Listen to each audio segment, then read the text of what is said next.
El pasado domingo, 29 de mayo, se realizó la primera vuelta de las elecciones presidenciales de Colombia para el periodo 2022-2026. Ya que la fórmula ganadora, Gustavo Petro y Francia Márquez, no obtuvieron la mitad más uno del total de los votos, el 19 de junio de 2022 se realizará una segunda vuelta entre los dos candidatos con mayor votación, Gustavo Petro y Rodolfo Hernández. Las elecciones se dieron en medio de una profunda polarización por el descontento social, derivado de grandes problemas estructurales del país, como la pobreza, la inequidad, las inconformidades con el gobierno actual, entre otros. Al finalizar la noche, se oficializaron los resultados. Petro sumó el 40% de los votos, Hernández el 28% y Fico el 23%. El resto no los vamos a mencionar por obvias razones. Ahora, ¿qué pensamos nosotros sobre los resultados? ¿Cómo se siente el ambiente político en este momento? ¿Qué va a pasar en la segunda vuelta? Precisamente sobre esto queremos conversar un poco hoy. Esto es Volver al Presente, el podcast en el que sus historiadoras e historiadores de confianza vamos al pasado para darle sentido a nuestro presente. Hoy estamos Elvis y yo, Laura. Nos pueden encontrar en Spotify, Google Podcast, YouTube y donde sea que escuchen sus podcasts. En este episodio vamos a conversar sobre lo que pasó el domingo en la primera vuelta de las elecciones presidenciales. Así que sin más, vámonos al pasado.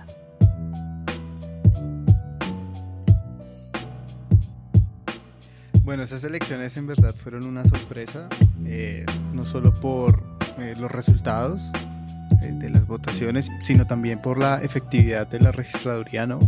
Yo decía como, por ahí a las 7:30, 8 ya vamos a tener un 80-90% de las mesas, vamos a saber ya quién queda, y nada, como a la 1:40 ya tenían como el 75-80% de las mesas, entonces es sorprendente la cantidad con que la registraduría pues dio los resultados. Pues no sé, estas elecciones nos dejan varios mensajes que como historiador yo percibo interesantes y como votante y persona del tiempo presente veo preocupantes. Yo también pensé lo mismo que tú dices, o sea, como que literalmente en un momento dijeron como que se han cerrado las votaciones y no habían pasado ni siquiera 2 horas y ya los resultados estaban listos. Como que sorprende demasiado la eficacia con la que estuvieron disponibles los resultados, unos resultados, como tú dices, muy sorprendentes, diría yo también como desde mi posición de historiadora, pero sobre todo desde mi posición como de una persona joven en el país, sobre todo como desesperanzadores, como la posibilidad de pensar que una persona que mantiene un discurso que es misógino, machista, etcétera, otro montón de cosas con las que yo claramente no estoy de acuerdo y sé que las personas que participamos en este espacio no estamos de acuerdo, exista una posibilidad de que una persona así pueda ser el presidente del país, me parece que es preocupante, es triste, es desesperanzador para todas las personas que esa mañana salimos a votar como con una esperanza por el futuro del país. Claro, y bueno, si nos ponemos a pensar ya en lo sucedido, pues digamos que el candidato Gustavo Petro buscaba en primera vuelta quedar campeón, ¿no? Hacerse con la presidencia, llegar como al puesto más grande del país, cosa que digamos que históricamente lo ha hecho pues desde que se implementa esta en el 94, Ujú. pues lo logra es Uribe, ¿no? En el 2002 Ajá. con creo que 5.7 millones de votos, que eso equivalía como al Sí. 52.9%. Una hazaña difícil ahorita, pues porque si lo analizamos, solo desde Uribe ha habido siempre segunda Sí. vuelta y pues eso pues, implica también una tendencia a una indecisión y a un país fragmentado, ¿no? Sí, y no, y además de fragmentado también otra cosa pues que no sorprende, pero que yo creo que también digamos vale la pena reflexionar acerca de, y es sobre la cantidad de población pues como apta para votar, pero que decide no Sí. votar, que es demasiada, que es increíble todos los años. Pues como que es, digamos, lo que lleva a la gente a decidir no votar o cómo, digamos, entonces el futuro del país se define por, pues, por una cantidad de votos que son ni siquiera la mitad de la población que podría votar. Sí, eso siempre se ha presentado en las elecciones en Colombia, ¿no? Hay mucha cantidad de personas, hay un número grandísimo de personas que pueden votar y que no ejercen el derecho, ¿no? Que es un derecho y a Ujú, veces es como esa falta de conciencia de, digamos que del poder que tiene poder votar, de ejercer su derecho, pues simplemente lo ven como una cosa que nunca va a ganar, que un voto no hace la diferencia y pues es muy importante tener claro que sí es representar, es tomar una decisión política frente a una situación compleja, como es el futuro de 4 años que nos espera. Estas elecciones también me pusieron a reflexionar mucho sobre la fuerza de los movimientos independientes, o independientes entre comillas, o sea, que no hacen parte de, como decía Ingrid, de las maquinarias.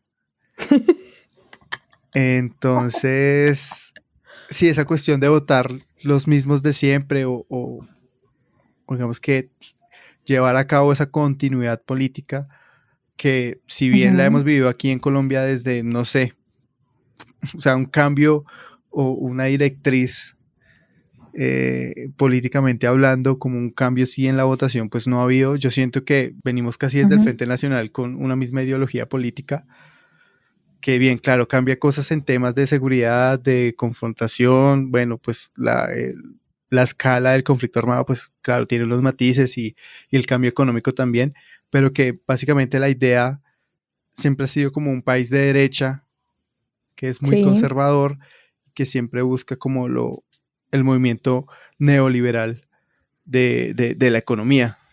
Entonces, pues nos encontramos ahorita con una situación muy extraña porque no son políticos ni delfines que están ahorita pues a puertas de ser el presidente. Entonces sí es como un panorama muy raro que es imposible de comparar con otras épocas, pero pues sí se siente como esa sensación extraña de que sí o sí va a haber un cambio, no sabemos para bien, para mal, qué viraje tiene. Pues obviamente ambos candidatos tienen ideas totalmente contrarias, a unos, pues unos las defienden más que otras, pues de Rodolfo tiene muchas ideas, pero no nos ha dicho cómo hacerlas, pero sí reflejan un cambio como a esa inconformidad que tú decías al comienzo de los mismos políticos, de un continuismo estable, sí, que se ha presentado hace mucho tiempo y que, no sé, siento que las personas también se dieron cuenta de que los movimientos independientes pues pueden llegar a hacer un cambio en no sé en qué, pero pues le apuestan a eso y yo cuando hablaba sobre política con varias personas, o hasta con gente que se encontraban en la calle mientras hacía la fila, sí decían como, o esto se arregla o se termina de putear. o se embarra esto y nos volvemos el carajo, pero algo tiene que pasar, ya no queremos esa tensa calma o estar ahí, que Colombia siempre está ahí, no hay una crisis económica, no hay un auge muy bueno, sino está ahí como nadando ahí en la orillita, como me hundo, no me hundo, me salvo, no me salvo. Entonces, Pero yo creo que finalmente eso es lo que va a, pues a terminar pasando. O incluso yo creo que las cosas, pues como que con el panorama actual, luego de lo que pasó el domingo, diría yo, y también con personas con las que he hablado, podrían aún ser como peores según las posibilidades que se ven. ¿Qué crees tú? es que es muy extraño porque este periodo de Duque es un periodo muy revulsivo. Igual, yo no sé, es que este tema sí me deja un gran vacío porque si bien yo no me considero petrista como tal, me parece, siento que hay unas ideas muy interesantes de Petro, hay otras a las cuales aún no estamos preparados para llevar a cabo, pero me parece que Ujú, su movimiento es muy interesante, tiene una perspectiva social muy buena, pero el estigma de los guerrilleros y de todo este movimiento de cuestión armada, pues siempre lo detiene. Ahora, con Rodolfo, pues no, pues lo comparan como pues no sé si es adecuado decirle sí, pero el Trump colombiano o el claro. Bolsonaro colombiano, ¿no? Pues que son estas personas que no tienen filtros para decir las cosas, piensan que manejar un país es como manejar una empresa o tener unos Ujú. empleados y tratarlos mal, no sé, o sea, ¿cómo por ejemplo, Rodolfo Hernández enfrentaría una problemática internacional o una vaina diplomática que se le venga a Colombia, no sé. Por ejemplo, con el caso de La Haya, pararse en el estrado y gritar, miente, hijo de puta, y pa, cascarle al que esté al lado o algo así, no sé. Es muy extraño, ¿no? Porque es un personaje muy, muy raro y para que Petro pueda llegar a ser presidente, no sé cómo tiene que cambiar su discurso político, porque con Rodolfo no le va a servir. Sí, yo incluso estaba conversando con unas personas el domingo y me contaron algo que a mí me impresionó demasiado y es como que entre una de sus propuestas, pues de Rodolfo, está como que todas las personas que no conozcan al mar, se les va a dar todo para que vayan a conocerlo. Y yo decía como, parce, ¿qué son esas propuestas? O sea, ¿qué cosas tiene que tener uno en la cabeza para pensar que esas son las prioridades que tiene un país como Colombia con todas las problemáticas, pues, que son muy obvias que existen en el país? Y eso me lleva a otra cuestión que también estuve pensando que podíamos como conversar, y es, ¿por qué razón, las personas que votaron por Federico Gutiérrez en las elecciones del domingo piensan como de alguna manera trasladar sus votos o a Petro o a Rodolfo Hernández, pero hasta ahora lo que se ha visto en redes sociales es que la mayoría, pues como que piensan dar su apoyo a Rodolfo Hernández y a mí me da la impresión de que parece entonces que lo importante no es quién va a ser el presidente, sino que lo que parece importarle a la gente es que no sea Petro. Y eso muy relacionado con lo que tú decías ahorita, y es como de esa imagen de un hombre como que hizo parte de la guerrilla hace más de 30 años, pero pues eso parece como que para la gente acá en este país es completamente imperdonable y solo por esa razón tiene que ganar cualquiera, el que sea, para que no sea él. Sí, totalmente de acuerdo. Yo pienso que muchas de las personas que votaron por Fico sí van a apoyar a Rodolfo, otras no. Siento que van a terminar votando en blanco o ni siquiera van a ir a votar. Es como, no, Claro, sí. como que pierden el interés ya. Sí, sí, como que eso ya no me importa. El candidato que yo quería no va a subir, entonces mejor dejarlo a manos de otras personas. A mí es que Rodolfo es un personaje muy interesante en el sentido de que sus propuestas como sus discursos o sus comentarios pues caen en situaciones de las cuales las personas están cansadas. ¿Sí? Por ejemplo, apelar Ujú, a decir es que voy a acabar el 4 por mil. Claro, es claro, una propuesta muy interesante, ¿no? Pero ¿cómo va a ser con esa plata que ya no se va a recoger? claro. Claro, a nosotros nos interesa saber cómo lo va a hacer, no solo decirlo, pero pues para una persona que ve el video o le cuentan, sí, pues porque muchas de la campaña de Rodolfo fue el voz a voz y era impresionante ver que cuando iniciaba la carrera política, pues nadie hablaba de Rodolfo, todo lo veían como un viejito ahí todo loco, que era irascible, que le pegaba a la gente.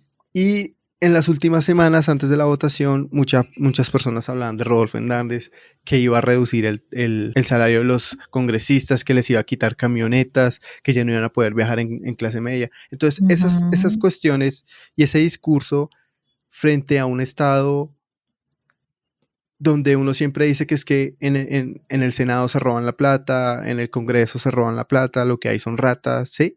Que ese discurso se viene manejando desde hace mucho tiempo, pues esta persona lo adopta y lo logra transmitir con frases muy contundentes como esas, ¿no? Entonces la persona dice, claro, el man no podrá tener idea de cómo manejar un país, ni de cómo hacer una reforma tributaria, ni quién va a estar en su gabinete, ni quién se va a hacer, sí, cómo va a implementar los proyectos de paz, cómo va a continuar pues con todo ese proceso eh, de socialización de las personas y las víctimas, sí, sino que simplemente es como, este man le va a dar duro a los políticos, sí, ya no se van a robar la plata. Sin embargo, como que paralelamente también es muy curioso que el señor dice eso, pero está en este momento en la fiscalía imputado en un caso de corrupción y ha afrontado más de 37 investigaciones disciplinarias en la Procuraduría. Entonces, qué curioso como que, digamos, la gente diga como que como no sé, la fortaleza que tiene es como su campaña contra la corrupción cuando lleva un montón de años siendo precisamente investigado por eso y por robar y también, digamos, hemos visto videos en los que él está hablando cómo se ha aprovechado de plata, de los subsidios y de un montón de cosas. Entonces, qué charro eso, como que, digamos, defienda una cosa, pero paralelamente sea acusado por eso mismo. Por ejemplo, a mí me parece un gran eslogan eso de que la gente conozca el mar como eslogan, ¿no? No como idea política. Siempre y cuando él nos dijera como voy a reformar el turismo o voy a crear unos subsidios o sí, como que voy a transformar la infraestructura o no sé, la organización del turismo en Colombia, pues para que las personas de bajos recursos puedan acceder y puedan cumplir un sueño. Sí, pues que muchas personas tienen el sueño de conocer el mar Claro. y eso no está mal. Pero pues se queda simplemente en el eslogan y es lo mismo con el 4x1000, es lo mismo con que le va a reducir el salario, ¿sí? O sea, hay eslogans que a la gente adopta, pero no se cuestiona sobre cómo las va a hacer. Ahora bien, Petro maneja una idea muy interesante y explica las cosas bien como son, pero pues en la alcaldía de Bogotá, pues siempre vieron ahí unas irregularidades, ¿sí? Como que son vainas ahí que uno ve como este man puede llevar a cabo procesos sociales muy interesantes, pero pues no los puede ejecutar bien, o hay ciertos déficits y cosas que contradicen al momento de hacerlo. Ahora bien, Rodolfo, si llegase a ser presidente, que creo que lo va a hacer, espero que no, pero siento que tengo una corazonada ahí y pues se va a enfrentar a una bancada donde él no tiene respaldo, o sea, en el Senado aún no sabemos, puede que le den el apoyo ahorita, no sé, los partidos tradicionales para que suba como presidente, pero pues eso no significa que van a hacer un apoyo al momento en que él esté ya como presidente y pues termine siendo ahí, pues sí, una especie de confrontación con el Senado, cosa que es un panorama muy, muy malo, pues para Rodolfo. A diferencia de Petro, pues que tiene la gran mayoría del pacto histórico en el Senado. Tienes razón. Bueno, igual yo creo que eso también nos conecta un poco como con las últimas preguntas que teníamos como planeadas y es cómo se ve el futuro del país y qué tan obvios creemos nosotros que serán los resultados de la segunda vuelta, pero pues un poco como que ya me dice tu opinión con lo que acabas de decirme. Y sí, pues yo estoy también completamente de acuerdo. Yo también siento que va a ocurrir lo mismo. Las personas cercanas a mí, otros compañeros historiadores y gente con la que pues uno habla cotidianamente, eh, tienen también, digamos, como la misma idea de lo que va a ocurrir. Y pues pienso lo mismo, o sea, yo creo que eso puede tener unas consecuencias muy peligrosas para el futuro del país en muchos niveles. Diría yo que tal vez económicamente no sea el más grave de ellos, Sí. que tal vez las cosas se mantengan como hasta ahora, o sea, como en un punto muy medio, ni muy bien ni muy mal, pero yo sí creo mucho que las consecuencias sociales que la presidencia de Rodolfo Hernández puede tener para el país pueden ser desastrosas en temas que yo creo que en este momento para el país son muy importantes, que tienen que ver con, digamos, las desigualdades que existen acá en el país, que tienen que ver con todo el proceso que se está llevando en este momento, pues de la Comisión de la Verdad, de la Justicia Especial para la Paz. Yo creo que todo eso va a tener unas consecuencias muy negativas en esos procesos históricos que son tan importantes y que se están llevando a cabo en este momento. Sí, yo opino lo mismo, lo que te digo, yo tengo una corazonada, pero pues en Colombia es el país del Sagrado Corazón de Jesús, entonces uno no sabe qué va a pasar, ¿no? Porque lo mismo decíamos con el plebiscito, todo el mundo decía cómo va a ganar el sí, y no, nos tuvimos ahí una plebitusa horrible, como un desagrado totalmente de ver que, pues no sé, la gente no quería la paz. Bueno, en fin, la cuestión aquí es que me parece que va a ser muy interesante ver cómo Petro va a modificar su discurso para cooptarlo la cantidad de votos que más pueda, robarle. Siento que van a ser Claro, los de Fajardo y ver es probable. pues el ingenebrio, Rodolfo, a ver también cuál va a ser su estrategia. Leí hoy, vi hoy en las noticias que no se va a presentar a ningún debate, pues por obvias razones. Claro. Pero pues hay que ver también este man, o sea, no la tiene tan asegurada. Todo el mundo da por ganador a Rodolfo, pero pues conquistar esos votos y con una acusación tan grave que tiene ahorita, pues tiene que ser muy, muy cuidadoso también si quiere ganar. La verdad, rescato de estas cosas lo que les decía, como la efectividad de la registraduría. Fue una locura. La cantidad de personas que asistieron a votar, a pesar del número que habían disponibles de inscritas. Sin embargo, se consiguió un gran número. Bueno, pues ya hemos estado hablando un poco sobre lo que pasó el domingo, cómo vemos la situación, lo que creemos que se viene, pero nos gustaría también que sigamos la conversación por redes sociales o en nuestro Discord. Nos pueden seguir en redes sociales como @podcastrah y nos pueden escuchar en Spotify, Google Podcast o donde sea que escuchen sus podcasts. Volver al presente es un proyecto de Random Access History colaborando con historiadoras e historiadores de confianza. Hoy escuchaste las voces de Elvis Rojas y la mía, Laura Posada. La producción y edición del episodio estuvo a cargo de Elvis. Muchas gracias por escucharnos y nos vemos en el futuro.